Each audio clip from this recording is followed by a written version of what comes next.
ঘরে ফেরার সময় দুই পক্ষের মারামারির মাঝখানে পড়ে প্রাণ গেছে পোশাক শ্রমিক মেহেদীর। চট্টগ্রামের ইপিজেডে চাঞ্চল্যকর এই ঘটনায় দুজনকে গ্রেফতার করেছে পুলিশ। তাদের দাবি দুজনও পোশাক শ্রমিক, তারা সরাসরি এই হত্যাকাণ্ডে অংশ নিয়েছিল। 1000 টাকা পাওনা আদায়ের জন্য তারা হামলা চালিয়েছিল প্রতিপক্ষের উপর।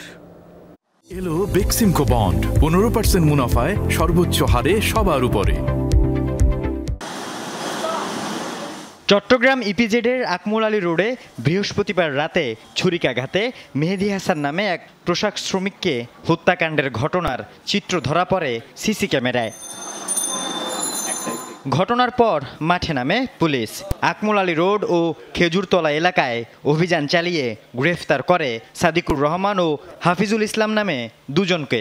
এ দুজনও পোশাক শ্রমিক। হত্যাকাণ্ডে তারা সরাসরি অংশগ্রহণ করে বলে দাবি পুলিশের।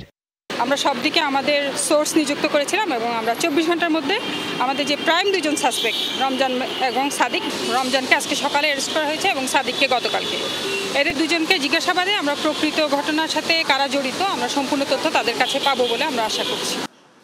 তদন্তে নেমে পুলিশ নিশ্চিত হয়েছে আধিপত্য বিস্তার বা কিশোর গ্যাং সম্পর্কিত কোনো ঘটনা নয়। মাত্র 1000 টাকা পাওনা আদায় নিয়ে মারামারিতে জড়ায় পোশাক শ্রমিক সাদিকুর ও রমজান।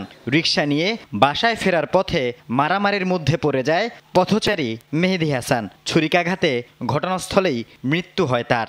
দুজন পোশাক শ্রমিকের মধ্যে পাওনা 1000 টাকার দ্বন্দ্বের জেরে দুই পক্ষের মধ্যে মারামারি হয়।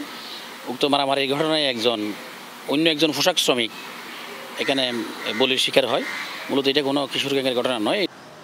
এই ঘটনায় অজ্ঞাতনামা আরও 8 থেকে 10 জনকে আসামি করে ইপিজেড থানায় হত্যা মামলা করেছেন নিহতের মা রেহানা বেগম।